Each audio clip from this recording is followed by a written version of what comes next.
I want to preface this review by saying that I am not a huge fan of human villains in Transformers. To draw from Transformers Animated as an example, since it is the series which aired immediately before this one, even though their narratives aren't connected, and because Animated is probably the series that makes greatest use of human villains, there are one or two villains in that series that worked okay who were humans. Meltdown, for example, was pretty good. He remained a pretty decent threat for the Autobots all the way through. But for the most part, especially in that series, human villains were just weak, wimpy. They showed up early on and proved a decent challenge for our heroes, but then later on were just used as cannon fodder to basically show how much more powerful the Autobots had become. And I understand that there was a reason for that, because we needed to see how much more powerful the Autobots had become. And in a series like Animated, where every single Decepticon was a legitimate threat even to groups of Autobots, it would have been a bad idea to introduce disposable Decepticon characters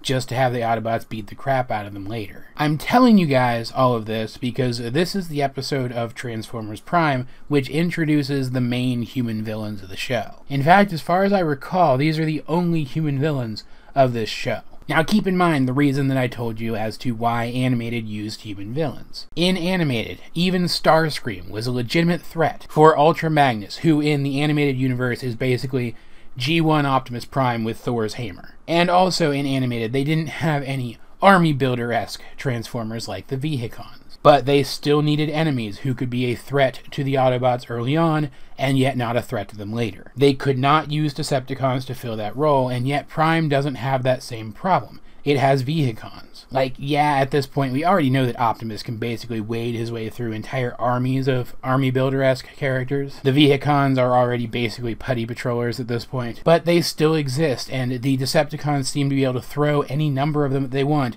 at whatever situation they want. They can be used to both show the seriousness of the threat and to show that the Autobots have grown. Human villains are not necessary to this show, and yet this is the episode which introduces human villains to the show. And despite that, despite the fact that this show does not need them, I still like this episode and I still like these villains. All of that said, this episode, Convoy, which is not only named for the fact that the Autobots make up a convoy in this episode, but also for the Japanese name of Optimus Prime, which is Convoy, starts out with Fowler having been shot down in his super awesome experimental jet by what he claims to be some unknown Decepticons, while he was transporting a MacGuffin which, if it falls into the wrong hands, can be used as a dirty bomb which can affect 5 states at a time. It's super low tech compared to the kind of stuff that the Decepticons have on hand and wouldn't affect the Autobots, probably. But crude as it is, it could still function as an effective, deadly weapon, or more likely a means to blackmail the Autobots into doing what Starscream wants. They cannot allow the Decepticons to get their hands on this weapon, and they can't risk ground bridging it, as the ground bridge could disperse the radiation over a much larger area should something go wrong. And they have good reason to believe that someone does want this thing. It's very likely that Fowler was shot down simply because he had it. So rather than ground bridge the device directly to where Fowler wants to take it, they load it onto a trailer which just happens to resemble Optimus's trailer from the Generation 1 series, which was a nice touch. And Optimus, Bumblebee, and Bulkhead make up a convoy to transport this MacGuffin to a pre-designated location. We don't know where it is yet. Immediately once they start doing so, though, a chopper comes in overhead. We hear a voice make specific mention of the device, and then 5 identical green cars pull in and start surrounding the convoy. Now, as viewers, we don't recognize these vehicles, but Fowler does point out the chopper as the Decepticon which shot him down. So despite these not looking like the Decepticons we know that they're the bad guys. However, it's soon revealed that they're not Decepticons at all. They're just humans with very sophisticated technology led by a very militaristic guy named Silas. Silas is cold and calculating and even kind of charismatic and personable. And we see a lot of him throughout this episode, with the episode assiding to him the way that an episode usually asides to the Decepticons. We get to see what's going on in the cockpit of the chopper where he's flying with one of his men, and the dialogue between the two of them as well as between him and Fowler serves to inform us of what he's thinking. He introduces himself and his organization, calling his organization Mech, claiming that they're trying to gather the most advanced technology possible in preparation for a war that they believe is coming. But while their tech is very advanced, it's not advanced enough to really affect the Autobots all that much, so they're held off fairly easily. But Optimus has a very strict no killing humans policy for some reason. Like, in most cases I get it, but in cases like this, he probably should have just not worried so much about that. It probably would have made things easier in the long run. So the Autobots drive, they hold the mech guys at bay, we get some dialogue from Silas. Rinse, repeat, and that's pretty much most of the episode. Which is not to say that this episode is boring or anything. It makes really good use of its setting and its premise, keeping the Autobots in vehicle mode almost the entire time, allowing the writers and the animators to give us a very different kind of action scene for this show. Most of the action in this episode is made up of road stunts, and they're good. They're solid. And honestly, if the entire episode had just been this very different kind of premise for this show, I'd probably like it more than I do, which is not to say that I hate it, it's just to say that I have some problems with it. First of all, once again, because the Autobots are communicating with each other, because they're periodically checking back in with Ratchet back at base, Soundwave is able to pick up on their transmissions, figure out where they are, and Starscream sends Vehicons to attack them. Once again, the fact that Soundwave can apparently pick up every single one of their communications makes them vulnerable, and honestly at this point that's starting to get a little old. This also means that, as I just mentioned, Vehicons are sent to attack them, meaning that, at least for a few minutes, this episode degenerates into basically just a typical Transformers Prime style brawl. One where, because the Autobots are out in the open and might hit a human in their crossfire, they're very sparing with their blaster fire, and the fight takes a lot longer than it honestly should. They are not only forced to transform in front of Silas, but like 6 or maybe 7 Vehicons knock them around enough to actually injure Optimus Prime and make it look for a good few minutes like he's been taken out of the fight completely. There's nothing inherently wrong with this because they needed to reveal the true nature of the Transformers to Silas somehow in order for future mech plots to work, but it's just, it takes away from this episode, which up to this point had been something of a game of chess between these two sides, between the Autobots and mech. The Autobots clearly made plans ahead of time to keep this device away from anyone who might try to take it from them, sending Bumblebee up ahead to scout, keeping Bulkhead behind to cover the rear, and even keeping RC in the trailer with the device so if someone got the trailer open, she could jump them. They've even planned to drop the device off at a point where no one would suspect it. At one point, while they're trying to evade the mech guys, they go off-road and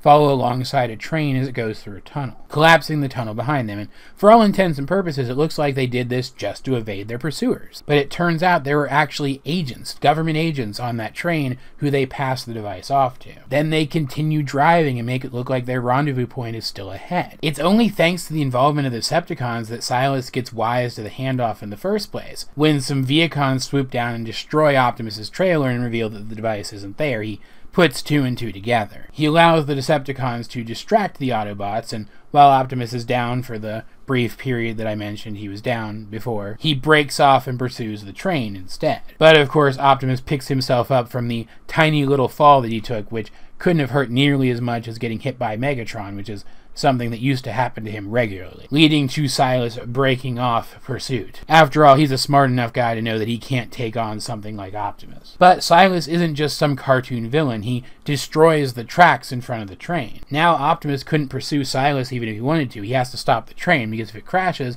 the device goes off and 5 of the United States are filled with deadly radiation. Oh, and also Jack had the asinine plan to ground bridge himself and Miko to the train to try to stop Mech from boarding it for some stupid-ass reason, so I guess he has to stop the train to save them, too. He manages to do so just in the nick of time, and the people on the train don't even sue him for it. The other Autobots defeat the rest of the Vehicons, the day is saved, everybody goes home happy, including Silas, who it is implied is very interested in the technology that the Cybertronians possess. It is very heavily implied that he is very interested in the mere concept of a living machine. After all, he did flat out say that he is trying to gather the most advanced technology that he possibly can together for the use of his organization. And I really like this. I really like Mech as a villain group. So why, if I don't like human villains and Transformers, do I like Mech? At the end of the day, it's pretty simple. Most human villains in Transformers are either goofy Saturday morning style cartoon villains, or they're individuals like the kinds of villains we used to get in animated who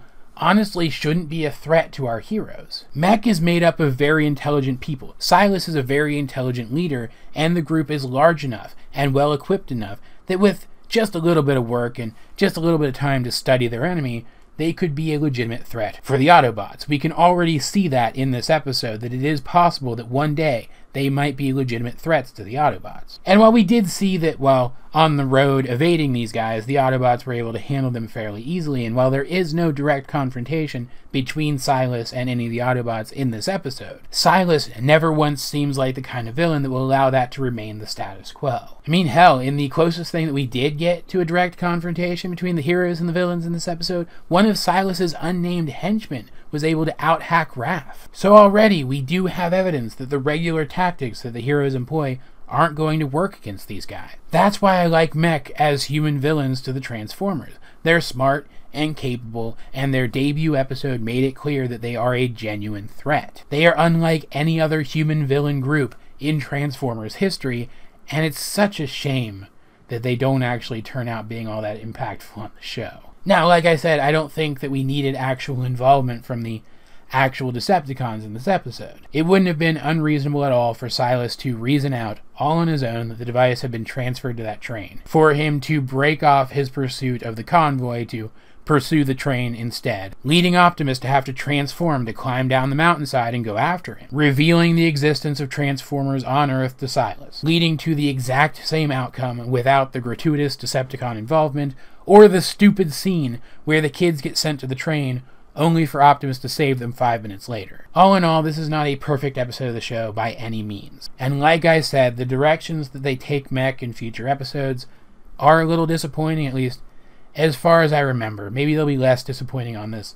latest watch through. But at the end of the day, this was an entertaining episode which served as a great introduction to a group with the potential to be a legitimate third faction in this battle. As per usual though, I'd like to know, what did you think of this episode if you have seen it? Let's get a discussion going in the comment section, down below, or over my Discord, link in the description. But either way, this has been AJ22 and I will talk to you guys later.